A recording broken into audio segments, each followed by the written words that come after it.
सबसे पहले जो इस पाठ का है उसमें पाठ का नाम तो याद ही होगा, अम्ल, क्षार और लवण। इसी के बारे में जानना है। सबसे पहला टॉपिक अम्ल के बारे में। कल भी हम लोग परिभाषा दिए थे एसिड का कि स्वाद में खट्टा यदि है तो उसे अम्ल कहते हैं, लेकिन सही परिभाषा है कि हाइड्रोजन, बात नहीं, हाइड्रोजन विस्थापन करने वाले पदार्थों को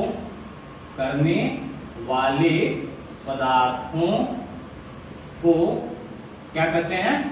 अम्ल कहते हैं। इसमें बहुत सारे अम्ल आएंगे, जैसे सब में देखना कोई न कोई हाइड्रोजन जरूर होगा। HCl याद आ रहा होगा, HNO3, HNO2, HI, HBr, H2SO4, H2SO3, उसके बाद है CH3COO, HCOOH का होल ट्वाइस इंटू 2H2O, इस तरह का कुछ अम्ल होता है। होल ट्वाइस बोले हैं, HNO2 बोले हैं, तो ये हो गया हाइड्रोक्लोरिक एसिड। याद आया? Hydrochloric acid. इसमें एक चीज छूट रहा था, इसको कहते हैं नमक का तेजाब। नमक का मार्केट का जो नाम है इसको साल्ट एसिड कहते हैं, नमक का तेजाब। क्लियर हो रहा है ना? HNO2 को नाइट्रस एसिड कहते हैं, नाइट्रस अम्ल, और नाइट्रस अम्ल को सोरा का तेजाब कहते हैं। लेकिन दोनों, ये भी सोरा का ही तेजाब है, लेकिन यह नाइट्रस का तेजाब कहलाता है, नाइट्रस का तेजाब। ये खेतों के लिए जरूरी भी होता है थोड़ा सा। ये होता है नाइट्रिक एसिड, नाइट्रिक अम्ल, इसको कहते हैं सोरे का, सोरा माने बारूद, सोरे का तेजाब, यानी बारूद का तेजाब है। ये बारूद बनाता ही है, चाहे KCl से क्रिया करके KNO3 बना ले, पोटेशियम नाइट्रेट, उसको बारूद कहते हैं। जो छोटा मोटा पटाखा बनाया जाता है वो सोरा का ही होता है, यानी पोटेशियम नाइट्रेट का होता है। और बड़े बड़े जो बम होते हैं, यानी बड़े बड़े जो विस्फोटक बारूद होते हैं, वो भी उसी के बनाए जाते हैं, इसीलिए उसका नाम रखा गया है बारूद का एनर्जी। यानी सोरे का जो तेजाब बोले हो, वास्तव में ये है बहुत विस्फोटक बनाने वाला। जैसे कि TNT बनाता है, ट्राई नाइट्रोटॉल्यूमिन बनाता है, बहुत बड़ा विस्फोटक है, टाइम बम के रूप में इस्तेमाल होता है। डायनामाइट का नाम सुनो, नहीं सुने हो? TNT कहते हैं, ट्राई नाइट्रोग्लिसरीन। वो भी ग्लिसरीन के क्रिया अगर हम नाइट्रिक अम्ल से करा देते हैं तो बहुत बड़ा विस्फोटक बनता है, जिसको सबसे पहले अल्फ्रेड नोबेल ने खोजा था। डायनामाइट का निर्माण किसने किया था? Alfred Nobel. और याद करो, आज भी उनके नाम पर एक नोबेल पुरस्कार दिया जाता है, जो दुनिया का विज्ञान के क्षेत्र में सबसे बड़ा इनाम है। कहते हैं ना कि खोज के लिए उन्हें इतने सन में नोबेल पुरस्कार प्रदान किया गया, बहुत बड़ा इनाम है और बहुत बड़ा धन होता है। सोचिए, उनके नाम पर यह दिया जाता है। इसका मतलब है कि बहुत बड़े रॉयल्टी के साइंटिस्ट थे और उनके ट्रस्ट से, उनके पैसे से, उनके रॉयल्टी से इतना बड़ा इनाम दिया जाता है। तो ये सब बनाने वाला काम कौन करता है? एक और बारूद होता है जिसको आम आदमी हथगोला के रूप में इस्तेमाल कर लेता है, अमोनियम नाइट्रेट। कभी कभी लोग टाइम बम के रूप में इसको रख देते हैं। बंदे प्लाजा में वही रखा गया था। मतलब ये खाद भी है और विस्फोटक भी है। इसका इस्तेमाल हम लोग खाद के रूप में करते हैं, नाइट्रोजन पूर्ति करने के लिए। जैसे यूरिया का इस्तेमाल करते हैं नाइट्रोजन पूर्ति करने के लिए, ठीक उसी प्रकार अमोनियम नाइट्रेट का भी प्रयोग किया जाता है नाइट्रोजन की पूर्ति करने के लिए। यह तेजाब इसीलिए बारूद का तेजाब कहा गया है। क्लियर हो गया ना? उसके बाद वाला है HI, आयोडीन का तेजाब कहते हैं, hydro iodic acid, hydro iodic अम्ल, मतलब इसको कहते हैं आयोडीन। आयोडीन सबको पता होगा, वही नमक में जो आयोडीन पड़ता है वही आयोडीन का तेजाब। मार्केट का नाम है। जिस तरह से मार्केट में कुछ चीजों का नाम हम लोग, जैसे हम लोग सामान खरीदने जाते हैं तो जाके मीठा सोडा मांगेंगे ना? कोई सोडियम बाइकार्बोनेट मांगता है? किसी भी दुकान पर तुम किराना स्टोर पर जाओगे तो मीठा सोडा दे दीजिएगा तो दे देगा। और उसे मांगो सोडियम बाइकार्बोनेट हमको दीजिए, तो पहले सोचेगा ये है क्या, क्योंकि उसे नहीं पता है कि सोडियम बाइकार्बोनेट ही मीठा सोडा है। चलो तुम जा करके डिटर्जेंट मांगो, जैसे सर्फ है, निरमा है, या विल है, या एक्सेल है, कुछ है ना, उसको जाके मांगना, कहता हमको सोडियम लाइल सल्फेट प्रोवाइड कर दीजिए, दे दीजिए, वो नहीं देगा, क्या जानता ही नहीं। तो सर्फ का ही सूत्र है C12H22 C12H25 OSO3Na, वो सूत्र है, तो कैसे वो जानेगा कि वो दे दे, असर तुरंत उठा के देगा, कौन ब्रांड पे देवे करेगा। ये बात होती है, इसी को कहा जाता है कि मार्केट का कुछ और नाम होता है और उसका असली में रासायनिक स्तर पर कुछ और नाम होता है। वॉशिंग पाउडर का नाम सुने हो क्या? घावन सोडा, जिसको सोडा कहते हैं। पहले जमाने में जब डिटर्जेंट नहीं बना था, उस समय लोग सफेद रंग के सोडा से अपने कपड़े की धुलाई करते थे, बड़े से बर्तन में पानी में गरमा देते थे, सूती कपड़ा होता था, फिर उसके बाद मुड़ी गिराते थे, साफ हो जाता था। उस सोडा का सूत्र अगर जाके तुम मांगोगे कि हमको सोडियम कार्बोनेट डेकाहाइड्रेट दे दीजिए, तो दे देगा? वो नहीं देगा, उसको पता ही नहीं है।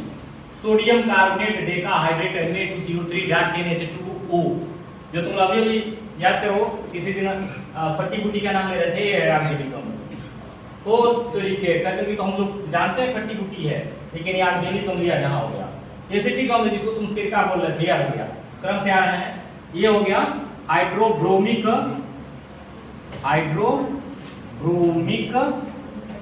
अम्ल, इसको ब्रोमीन का तेजाब कहते हैं। अब कहेंगे ब्रोमीन क्या है? ब्रोमीन का एक पानी आता है, ब्रोमीन का एक पानी आता है जिस पानी से बहुत बड़े बड़े घाव धोए जाते हैं।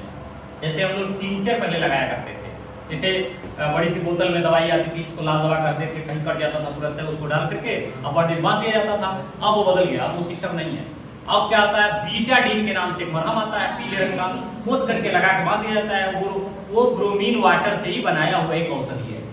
मतलब ये जो हम लोग पढ़ रहे हैं, ये कहीं न कहीं कोई न कोई केमिकल पढ़ रहे हैं। उसके बाद अगला जो है सल्फ्यूरिक एसिड। अब तो इसके बारे में कोई पूछे कि हम नहीं जानते हैं, तो वो बहुत बड़ा समझो कि अपराध करेगा। घर घर इन्वर्टर लगा हुआ है और घर घर बैटरी काम कर रही है, और जो इन्वर्टर वाली बड़ी बैटरी होती है उसमें ज्यादा गाढ़ा तेजाब नहीं, 5% एसिड वाटर डाला जाता है, यानी 95% पानी होता है और 5% वह तेजाब होता है। क्या वो तुम्हारे कपड़े पर गिरता है तो क्या तुम्हारे कपड़े का रंग नहीं हो जाता है? कभी जींस का पैंट हो और 2 बूंद गिरा लेना और देख लेना, उस पैंट को चरक ना हो जाए तो फिर कहना, या उसके बाद सुराग ना हो जाए तो फिर कहना गल जाता है। वो 5% तेजाब तुम्हारे लिए इतना बड़ा घातक है। सोचो 70%, 50% और यहाँ तक कि ओलियम, जिसको हम 98% गाढ़ा तेजाब कहते हैं, C, जिसका सूत्र है H2S, H2S2O7, जो ओलियम बोल रहे हैं वो H2S2O7 हो जाएगा, वो भी अभी लिख देंगे। तो बहुत गाढ़ा तेजाब होता है, ये तो बहुत नार्मल सा तेजाब, इसको हम लोग गंधक का तेजाब कहते हैं। तो इसका इस्तेमाल हम लोग कहाँ करते हैं पता है ना? बैटरियों में, विभिन्न तरह के बैटरियों में इसका इस्तेमाल किया जाता है। तो या विद्युत अपघट्य के रूप में इसका इस्तेमाल होता है। विद्युत अपघट्य शब्द आएगा उसको हम डिफाइन करेंगे। इसको कहते हैं सल्फ्यूरिक अम्ल,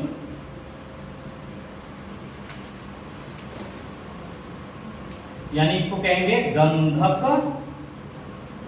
का तेजाब।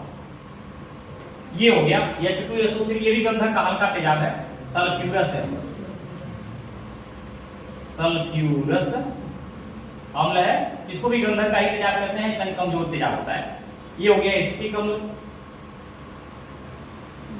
एसिटिक अम्ल, इसको कहते हैं सिरका, आचार का तेजाब। इसको कहेंगे ऑक्जेलिक अम्ल,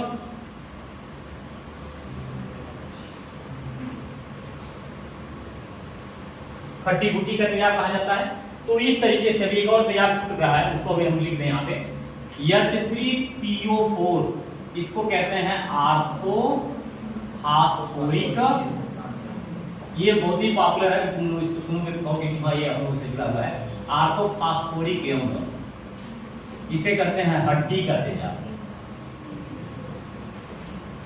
हड्डी का तेजाब, क्योंकि इससे जो बनता है वो हड्डी की राख बनती है, कैल्शियम फास्फेट। हड्डी की राख इससे तैयार की जाती है, यानी कैल्शियम फास्फेट इसी से बना होता है। और कैल्शियम फास्फेट मतलब हम लोग के शरीर की जो हड्डियां होती हैं वो, उसको हड्डी की राख भी कहते हैं, यानी फास्फोराइड बोला जाता है। तो इस तरीके से ये अम्ल की कुछ बात आ गई सामने। अम्ल का क्या लक्षण होता है हम बताए होंगे।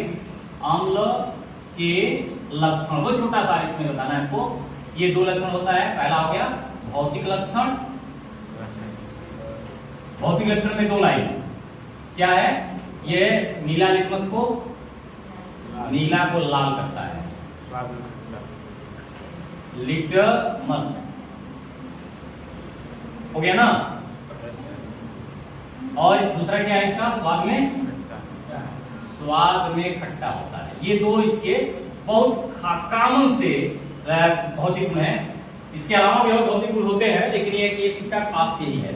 उसके बाद इसका होता है रासायनिक गुण, और रासायनिक गुण में दो तीन लक्षण इसको हम लोग ले हैं। तो रासायनिक लक्षण या गुण की बात करें तो इसमें पहला रिएक्शन होता है क्षार से क्रिया, बहुत ही पॉपुलर रिएक्शन है। क्षार से अभिक्रिया, एक रिएक्शन बता रहे हैं क्षार, ये से उदासीनीकरण क्रिया होती है, ये नाम कल नहीं लिए थे। उदासीनीकरण अभिक्रिया, इसको हम क्षार क्रिया भी कहते हैं। और उदासीनीकरण क्रिया में पहला अगर जो हम NaOH को लेकर के HCl से क्रिया कराते हैं तो क्या बनेगा, NaCl एक उदासीन पदार्थ और H2 एक उदासीन पदार्थ बनेगा। अर्थात उदासीन पदार्थ बनने के कारण इस क्रिया का नाम है उदासीनीकरण अभिक्रिया। अर्थात कोई भी हम क्षार से क्रिया करके लवण और जल ही बनाता है, कोई भी। जैसे एक और क्रिया ले रहे हैं, जैसे हम लिए NH4OH की अभिक्रिया करा रहे हैं, HCl से करा रहे हैं, तो इसकी अभिक्रिया कराएंगे, बनेगा NH4Cl प्लस H2। कैसे बना, अमोनियम हाइड्रोक्साइड है, अमोनिया जल कहते हैं इसको, लिख दे अमोनियम अमोनियम हाइड्रोक्साइड। ये क्या है, हाइड्रोक्लोरिक अम्ल, यहाँ नाम भी लिखे हुए हैं हाइड्रोक्लोरिक अम्ल। और इससे जो बन रहा है ये नौसागर, याद आया, बदनाम सुने हो गया। अमोनियम क्लोराइड को नौसागर करते हैं, इसका उपयोग हम लोग सेलों में बहुत ज्यादा करते हैं, पेस्ट के रूप में रहता है, और ये विद्युत अपघट्य का काम भी करता है। तो नौसागर बन गया, ये भी उदासीन पदार्थ, ये भी उदासीन पदार्थ, अर्थात उदासीनीकरण क्रिया हुई कि नहीं।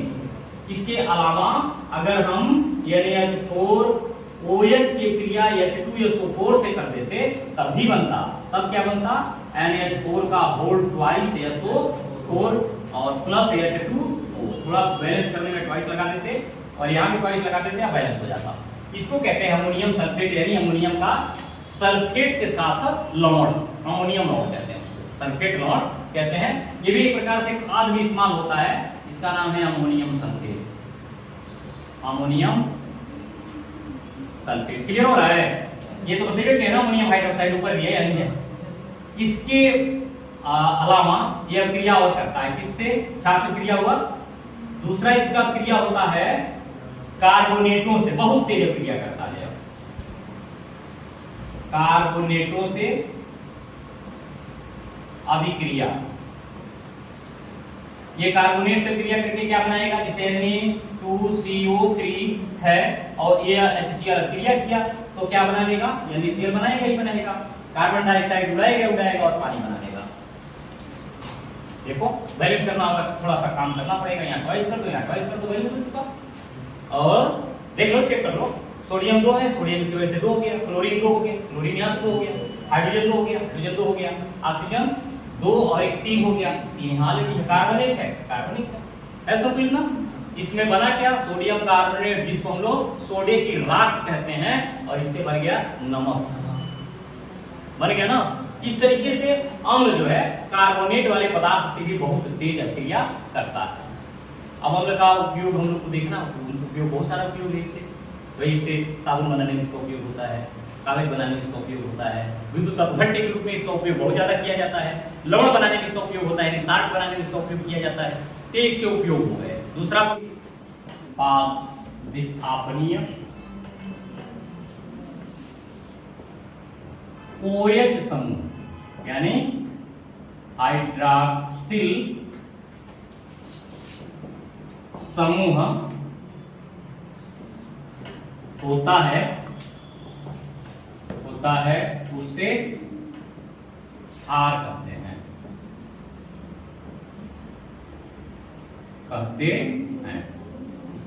परिभाषा तुमको लग रहा है क्लियर हो ही गया। जैसे में आइए, सबसे ज्यादा जरूरी इसके यही नाम याद रखना है, NaOH KOH NH4OH BaOH का होल ट्वाइस, CaOH का होल ट्वाइस, AlOH का होल थ्राइस। कुछ OH वाले इस तरह के हो गए। तो इसका नाम अगर हम लेंगे तो इसका नाम हो जाएगा sodium hydroxide. Sodium hydroxide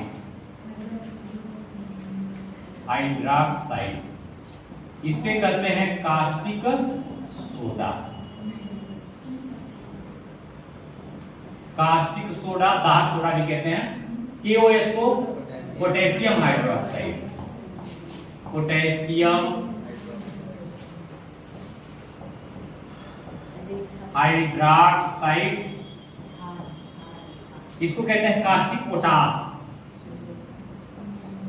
caustic potash कहते हैं। अमोनियम हाइड्रोक्साइड, अमोनिया जल कहलाता है। Ammonium hydroxide, ammonium hydroxide, ammonia जल, अमोनिया जल। बेरियम हाइड्रोक्साइड देखो सामने है, हालांकि इसका कुछ नाम नहीं है, बेरियम का हाइड्रोक्साइड ही कहलाता है। बेरियम हाइड्रोक्साइड,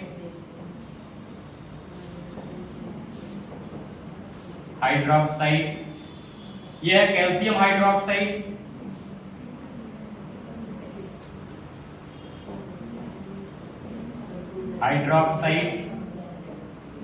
और यह है एल्यूमिनियम हाइड्रोक्साइड, एल्यूमिनियम हाइड्रोक्साइड। ठीक है यार। इसमें कैल्शियम हाइड्रोक्साइड को चूना बोलते हैं, चूने का पानी, चूने का पानी, चाहे बूझा चूना, दोनों नाम है, चूने का पानी या बूझा चूना। इसमें लक्षण यदि देखें तो इनका भी दो लक्षण होगा, एक होगा भौतिक और एक होगा रासायनिक। भौतिक में दो टाइप इसका, स्वाद इसका कैसा होता है? कड़वा, खारा होता है, खारा भी कह सकते हैं ना इसको। अरे चूना चाटेगा कोई तो थोड़ा खारा होता है, उसको वो नुकसान पहुंचाएगा। दूसरे होता है लाल लिटमस, को क्या करता है? लाल को नीला करना, लिटमस। रासायनिक गुण में पहले वही इसमें भी आएगा, अम्ल से क्रिया, अम्ल से अभिक्रिया। और इस बार हम अम्ल से क्रिया जो दिखा रहे हैं, CaOH है ना, इसका हम H2SO4 से क्रिया दिखा रहा है, तो CaSO4 प्लस H2O बनेगा। और कैल्शियम हाइड्रोक्साइड COH का होल ट्वाइस है, यह चूना तेजाब से अभिक्रिया करके कई चीज बनाएगा। ये दो चीज में, दो रूप में बदल सकता है, एक दो। पहला होगा CaSO4.2H2O, CaSO4.12H2O। अगर 2H2O रहा तो यह हो जाएगा जिप्सम, और अगर हाफ H2O रहा तो यह हो जाएगा POP, इसको प्लास्टर ऑफ पेरिस कहते हैं। जो घरों में विभिन्न प्रकार का डिजाइन बनाने के काम आता है, या किसी का हाथ पैर टूट जाता है तो ये प्लास्टर कर दिया जाता है, तो हो गया प्लास्टर ऑफ पेरिस, है काम का चीज ना। जब दूसरा है NaOH है,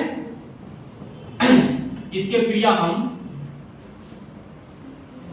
यह NO3 से करा लेते हैं, और इस कंडीशन में क्या प्राप्त होगा वो समझिए, NaNO3 प्राप्त होगा, बनेगा ना, H2 बनेगा। इसका नाम है चिली सोडा, चिली सोडा दवा है, औषधि या केमिकल है, कई खादों में इसका इस्तेमाल होता है। सोडियम हाइड्रोक्साइड याद होगा, इधर लिख दिए हैं, और नाइट्रिक एसिड इसके पहले लिखे हुए थे, यानी यह अम्लों से बहुत तेज अभिक्रिया करता है। ठीक, इसके अलावा यह इनको भी तो कार्बोनेटों के साथ गर्म करोगे, बड़े कार्बोनेटों के साथ, तो उसको यह ऐसे निकालेगा, जैसे Ca कार्बोनेटों के साथ अभिक्रिया करा लो, कार्बोनेटों से अभिक्रिया। ये जो कठोर पानी होता है ना, पानी की कठोरता होती है जिसको पीने से आदमी के पेट में पथरी हो जाता है, ये उसकी कठोरता दूर करने में बड़ा उपयोगी होता है। कैसे? HCO3 का और इसे उसकी कठोरता है, कैल्शियम बाइकार्बोनेट, ये घुलनशील कठोरता है, जैसे पियोगे वैसे तुम्हारे पेट में CaCO3 आ जाएगा, और CaCO3 पत्थर का सूत्र है। कैल्शियम कार्बोनेट किसका सूत्र है? संगमरमर का। अब तुम्हारे पेट में संगमरमर बनने लगे तब क्या करोगे? पथरी हो गई ना भाई। जो पेट के अंदर जब संगमरमर बनेगा, मतलब वो पत्थर बनेगा, तो अब कहीं न कहीं कोई नुकसान करेगा। किडनी में बनेगा, या हो सकता है कि गॉल ब्लैडर में बन जाए, या यूरिनरी ब्लैडर में बन जाए, या मूत्र की नली में बन जाए, या मूत्राशय की थैली में कहीं बन सकता है। तो इसका मतलब है कहीं न कहीं या कोई अवरोध उत्पन्न करेगा, तो उसको दूर करने का तरीका, इसको NaOH के साथ गर्म करते हैं, NaOH के साथ। तो CaCO3 अलग हो गया, और ये बन गया NaHCO3। सोडियम बाइकार्बोनेट तो तुम खाते हो, अब इससे पथरी हो जाएगी। सोडियम बाइकार्बोनेट है क्या तरह है? सोडियम बाइकार्बोनेट, अभी मैं नाम ले रहा था, इसका नाम है मीठा सोडा। खाते हो नहीं खाते हो? कई रूपों में डायरेक्ट पीते हैं हम लोग, जब पेट में एसिडिटी वगैरह हो जाती है तो इसे इनो के रूप में पी लेते हैं, या स्प्राइट या कोल्ड ड्रिंक के रूप में पीते हैं, या ऐसे ही जनरली इसको पकौड़ी में खाते हैं, गुलगुला में खाते हैं, कई जगह खाते हैं, छोला में खाते हैं। तो ये तो खाने वाला है ना, इसका मतलब देखिए पथरी नहीं करेगा। इनको छान करके फेंक दिए, बाहर बहा दिए, तो कार्बोनेटों से क्रिया करके भी ये हम लोगों के लिए लाभकारी पदार्थ बनाता है। अब इसका उपयोग क्या होगा? साफ साफ दिख रहा है कि कठोरता, जल की कठोरता को दूर करने में, विभिन्न प्रकार के औद्योगिक कार्यों में, जैसे दीवार के व्हाइट वॉश करने में, पीओपी बनाने में, साफ दिख रहा है वहां पर, जिप्सम तैयार करने में, पेपर बनाने में इसका उपयोग किया जाता है।